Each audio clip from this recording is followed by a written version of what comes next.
जीत के लिए पार्टी से गद्दारी करने वालों पर कांग्रेस ने जमकर लगाया दांव। 1 दर्जन सीटों पर बीजेपी से आए नेताओं को बना दिया उम्मीदवार।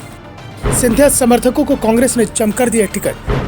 मध्य प्रदेश विधानसभा चुनाव के लिए कांग्रेस ने अपने सभी उम्मीदवारों के नामों का ऐलान कर दिया है। सिर्फ एक सीट पर मामला इसलिए रुका हुआ है कि सरकार ने निशा बांगरे का इस्तीफा स्वीकार नहीं किया है। कांग्रेस उन्हें नीमच जिले की आमला सीट से टिकट देने की तैयारी में है, लेकिन सरकार बांगरे का इस्तीफा स्वीकार नहीं कर रही है। एक और बीजेपी ने सबसे पहले टिकट का ऐलान करना शुरू कर दिया था। पार्टी टेस्ट मैच के स्टाइल में धीरे धीरे टिकटों का ऐलान कर रही है। करीब 2 महीने पहले बीजेपी की पहली लिस्ट आई थी। 39 उम्मीदवार घोषित किए गए थे। 2 महीने बाद ही आधे टिकट तय हो पाए थे।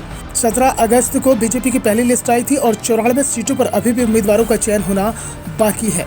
तो दूसरी ओर कांग्रेस ने 2020 स्टाइल में अपने उम्मीदवार तय कर दिए हैं। सिर्फ 4 दिन में ही कांग्रेस के सभी उम्मीदवार सामने आ गए हैं। पहली लिस्ट 15 अक्टूबर को जारी होती है, जिसमें 144 नाम थे, और दूसरी लिस्ट 4 दिन बाद 19 अक्टूबर को आती है, जिसमें 88 नाम है। और वैसे 144 और 88 को जोड़े तो संख्या 232 हो जाती है, जबकि एमपी में सीटें सिर्फ 230 है। इसमें से कांग्रेस ने 1 सीट होल्ड कर रखी है। तो इसके पीछे सबसे बड़ा कारण 3 सीट यानी कि पिछोर, दातिया और गोटेगांव से पार्टी ने उम्मीदवार बदल दिए हैं। दल बदलुओं पर जमकर दाव लगाया गया है। बीजेपी से कांग्रेस में आए नेताओं को जमकर टिकट दिए गए हैं। रीवा जिले की सेमरिया सीट पर तो 24 घंटे पहले ही पार्टी में आए पूर्व विधायक अभय मिश्रा को उम्मीदवार बना दिया गया। तो निवाड़ी से अमित राय के बारे में कहा जा रहा है कि उनकी तो अभी पार्टी की प्राथमिक सदस्यता लेने की औपचारिकता भी पूरी नहीं हुई है। वो कांग्रेस में पूरी तरह से शामिल भी नहीं हुए हैं, लेकिन कांग्रेस के उम्मीदवार जरूर बना दिए गए हैं। अब पार्टी की सदस्यता की औपचारिकता पूरी हो रही है। वैसे राय को बीजेपी पार्टी निकाल चुकी है। अब कांग्रेस उम्मीदवार है। कांग्रेस ने नर्मदापुरम से पूर्व विधानसभा अध्यक्ष सीता सरन शर्मा के भाई गिरिजा शंकर शर्मा को प्रत्याशी बना है। गिरिजा शंकर शर्मा 2 महीने पहले ही बीजेपी में शामिल हुए थे। पूर्व सीएम कैलाश जोशी के बेटे दीपक जोशी को खातेगांव से टिकट दिया गया है। वैसे दीपक जोशी का विरोध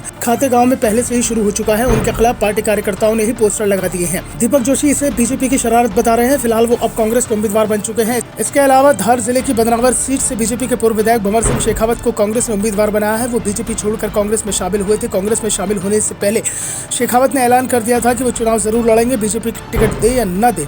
लेकिन जब बीजेपी से टिकट नहीं मिला तो वो कांग्रेस में शामिल हो गए और अब कांग्रेस से उम्मीदवार बन गए हैं। उनका मुकाबला मंत्री राज्यवर्धन सिंह दत्ती गांव से होगा, जो कि सिंधिया के साथ कांग्रेस छोड़कर बीजेपी में आए थे और 2018 में उन्होंने शेखावत बीजेपी के टिकट पर चुनाव लड़े थे और दंती गांव से हार गए थे। अब दंती गांव कांग्रेस के उम्मीदवार थे।